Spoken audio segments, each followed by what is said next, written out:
Assalamualaikum warahmatullahi wabarakatuh. Saya Davina Alhamdulillah Zihara dengan NIM 02. Di sini saya akan mempresentasikan materi tentang analisis laporan keuangan. Yang pertama yaitu tentang analisis profitabilitas. Analisis profitabilitas ini menitik beratkan pada kemampuan suatu perusahaan untuk menghasilkan laba.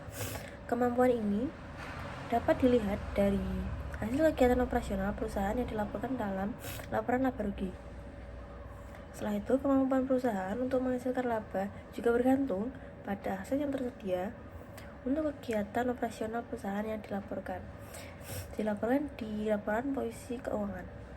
Dengan demikian, hubungan antara laporan laba rugi dan laporan posisi keuangan seringkali digunakan dalam mengevaluasi profitabilitas. Setelah itu, analisis utama untuk profitabilitas ini adalah: yang pertama, analisis rasio penjualan terhadap aset. Yang kedua, tingkat pengembalian terhadap total aset. Tingkat pengembalian terhadap ekuitas pemegang saham. Tingkat pengembalian terhadap ekuitas pemegang saham biasa. Laba per saham biasa. Rasio harga terhadap laba. Dividen per saham. Dan yang terakhir yaitu dividen yield. Yang kedua ada rasio penjualan terhadap aset. Rasio ini merupakan aset ukuran efektivitas perusahaan dalam menggunakan asetnya dengan perhitungan rasio penjualan terhadap aset sama dengan penjualan dibagi total aset rata-rata. Total aset rata-rata ini tidak termasuk dalam investasi jangka panjang.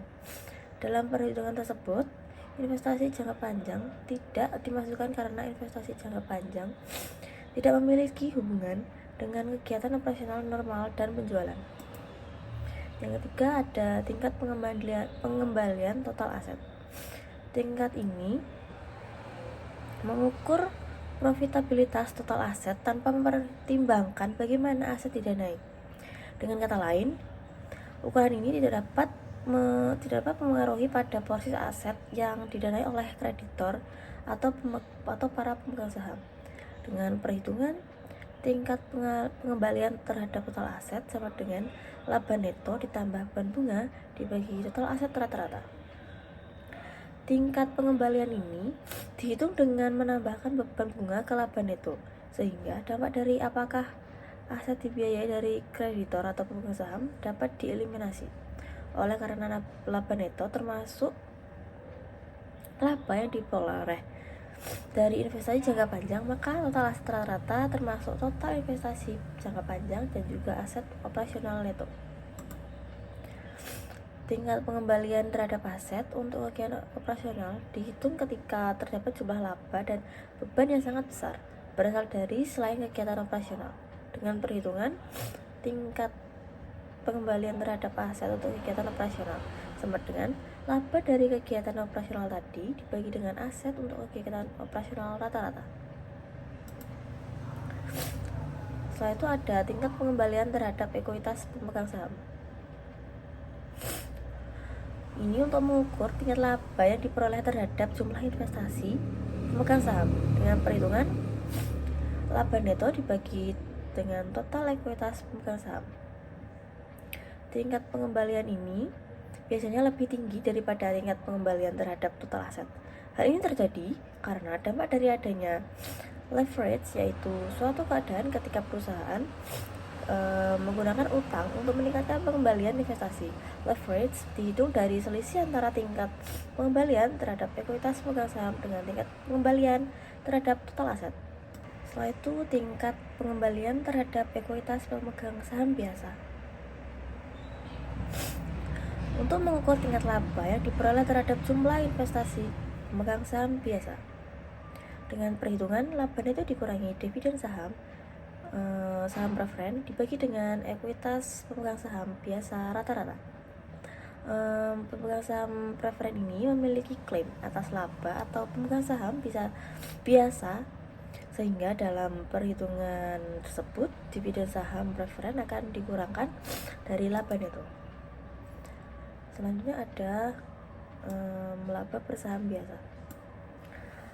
Untuk mengukur bagian laba yang diperoleh oleh setiap lembar saham biasa, Laba per saham biasanya merupakan informasi yang harus dilaporkan dalam laporan laba rugi, sehingga laba per saham seringkali muncul berita-berita keuangan untuk publik.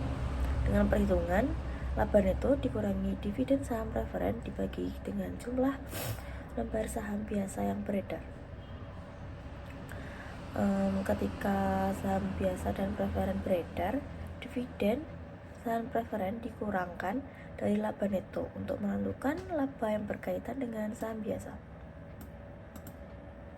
Setelah itu rasio harga terhadap laba.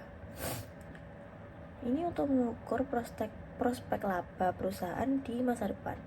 Seringkali rasio ini ditampilkan dengan berita keuangan dengan perhitungan harga pasar per lembar saham biasa dibagi dengan laba per lembar saham biasa. Setelah itu ada dividen bersaham. Ini untuk mengukur berapa banyak bagian laba yang didistribusikan kepada para pemegang saham biasa dengan perhitungan dividen saham biasa dibagi dengan jumlah lembar saham biasa yang beredar. Setelah itu ada dividen yield. Pada saham biasa mengukur tingkat imbal hasil kepada pemegang saham biasa yang berupa dividen tunai dengan perhitungan dividen per saham biasa dibagi dengan harga pasar per lembar saham biasa. Setelah itu laporan tahunan perusahaan. Perusahaan publik menerbitkan laporan tahunan yang merangkum kegiatan operasional perusahaan selama tahun sebelumnya dan untuk rencana kedepannya. Laporan tahunan tersebut biasanya terdiri atas laporan keuangan dan catatan atas laporan keuangan. Selain itu, laporan tahunan ini biasanya terdiri atas pembahasan dan dianalisis oleh manajemen, laporan pengendalian internal, laporan kas kewajaran, laporan keuangan.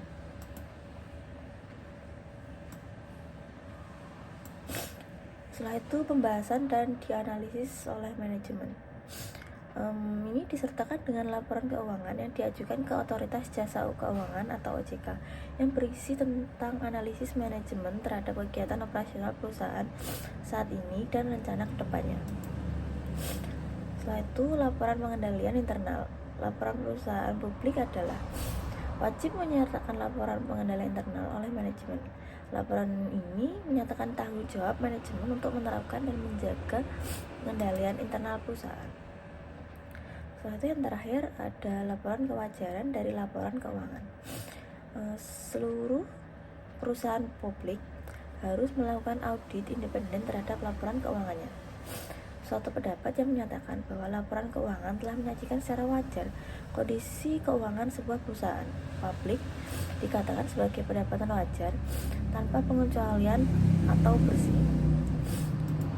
Mungkin itu saja yang bisa saya sampaikan pada materi ini. Terima kasih.